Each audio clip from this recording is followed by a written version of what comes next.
Hello chess fans, this is Rick from Chess to Impress with coverage of round 7 of the 2022 US Championships. I will show you the shortest game ever in the history of that event. Let's look at the game between Linier Dominguez with white and Elshan Moradjabadi with black. The date is the 12th of October 2022. White opened e4, e5, and knight f3, and we see the Petrov, the Russian defense from black. The players follow the main line, taking on e5, you kick the knight back first, and then you win the pawn back. d4, d5, nothing strange so far, played thousands of times, bishop d3 and bishop e7, developing. White castled, and here Moradjabadi played bishop f5, also developing move, and c4. And now you have to know your theory. You have to make sure you take on c4. Moradjabadi probably knew that, but had forgotten about it. Maybe he was influenced by the bad tournament he has had so far, and here he castled. And believe it or not, that is a losing mistake. Dominguez took on d5. And that wins a pawn, which at this level is probably enough to win the game. Moradjabadi still did not smell a rat. He could have played a move like bishop f6 here and accept that he has lost a vital pawn. But he just recaptured a pawn. Queen takes d5 looks like a very natural move. But now white wins a piece. If you have not seen this game before and you want to test your calculation, put the video on pause and have a look if you can find a refutation of queen takes d5. The game lasted for only one more move. Dominguez took on e4 and Moradjabadi resigned. And why did he resign? What happens if you just recapture with the bishop? Well, then there is knight c3, attacking the queen.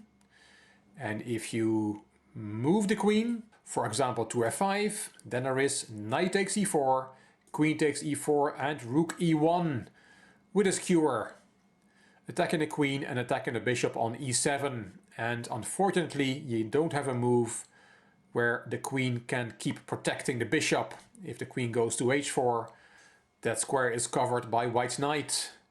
So you have to play the queen to a safe square and then you lose a piece. And at Grandmaster level, this is resignable. Can you do something else after knight c3? Well, maybe you can play a smart one. Bishop takes f3, counter-attacking white's queen. Does that work? Unfortunately for black it doesn't, because there is knight takes d5. You have to take white's queen. And here is the intermediate move. Knight takes e7, check.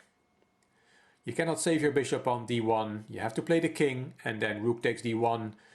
And if we do a body count, we see that white again has won a piece. Finally, after bishop takes e4, you can try to take with the queen, but then you get rook e1 straight away with that same skewer. That doesn't work.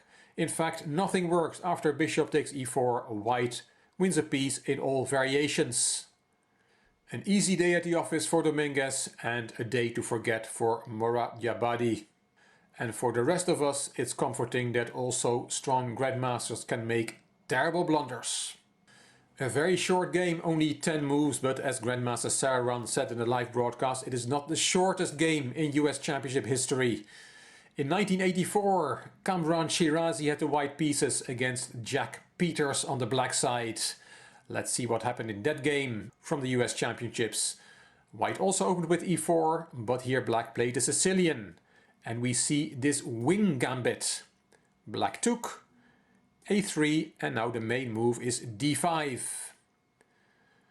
And white mostly takes on d5, according to theory, and black recaptures. But now white has to play a move like knight f3. And we have a normal position from this opening. But unfortunately for white, he decided to take on b4. And again, if you have not seen this game, put the video on pause and see the refutation of a takes b4. It is much easier than the previous game we looked at. Yes, queen e5 check, picks up the rook in the corner, and that is a full rook. You cannot trap the queen, and here white resigned after only 5 moves. I hope you enjoyed this video. If you did, please give it a thumbs up, please subscribe to the Chess to Impress channel, and please leave a comment. I will read them all and I will reply to them all. If you liked the video, it would be great if you could share it on social media by clicking the share button on YouTube. You can find me on Instagram, on Twitter and on Facebook. This is Rick for Chess to Impress. Thank you for watching.